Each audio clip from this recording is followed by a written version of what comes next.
Okay, Ning. So, congratulations, no? Natapos mo yung 8 hours ng driving lesson mo. But, tandaan mo, hindi pa yan enough, ha? More practice, more driving.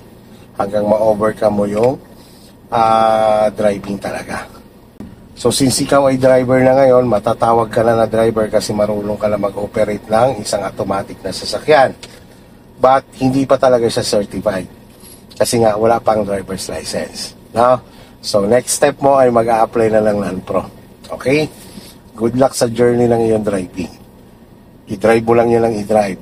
Maraming salamat sa tiwala mo sa amin sa Tolentino's Driving School, lalo-lalo na kay Kuya Bigman mo.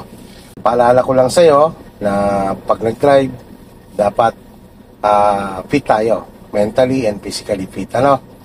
And then, dito sa loob ng sasakyan mo, huwag mong kalimutan na ma-check ang updated na ORCR ng iyong sasakyan. Okay? And then, syempre, dapat alam mo rin yung color coding o ibig sabihin yung coding ng iyong sasakyan, yung plate number mo, no? Kasi baka maya mapaluwas ka ng Manila, hindi mo lang malayan, coding ka pala. So, dapat updated ka rin doon. Okay? Dito nga, maraming nagtatanong dito. Kapag ba pinatay ko ang makina, Kuya Ron, ay may masisira ba sa makina ko kapag hindi ko pinatay ang aircon? Actually, wala naman, no? Kasi yan, pagka halimbawang hindi mo yan napatay, tapos in-start mo ulit ang makina, siyempre, sasabay ngayon yung mag-start ang aircon mo.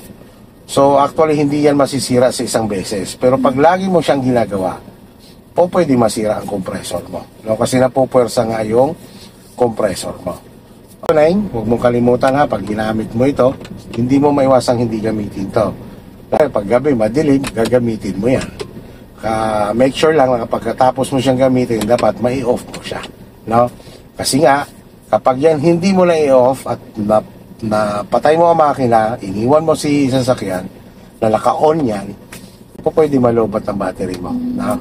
Gamit key hazard, ay emergency situation, nasiraan ka, slow moving ka, convoy, yung ganon.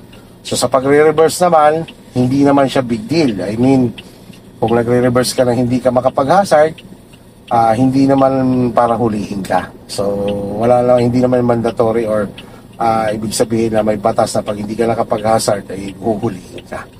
Okay, so gamitin mo lang yan ang hazard pang additional warning. So, wag mo siyang gagamitin kapag malakas ang ulan. Itong pagbubusina, madalas yan, pinagmumulan ng road rage. No? Pinagmumulan ng away, madalas yan. Kapag ginamit mo siya ng hindi tama. So kapag ikay nagbubusina, halimbawa, nagbibigay ka lang naman ng warning, pitik lang. Huwag kang magbubusina na walang dahilan. I mean, may sinusundan ka. Wala namang ginagawang masama yung nasa unahan mo, binubusinahan mo ng binubusinahan. So hindi siya mapunta dun sa road rage na sinasabi. Okay? So yun lang ang mga paalaala ko dyan.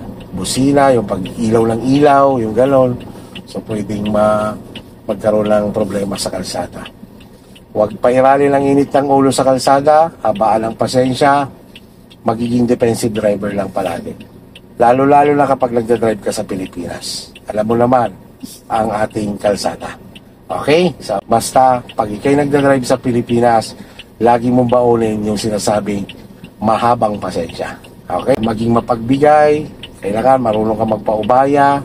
Sa madalit sabi, huwag mong ipilit ang karapatan mo. Okay? Thank you again, and God bless. Ha?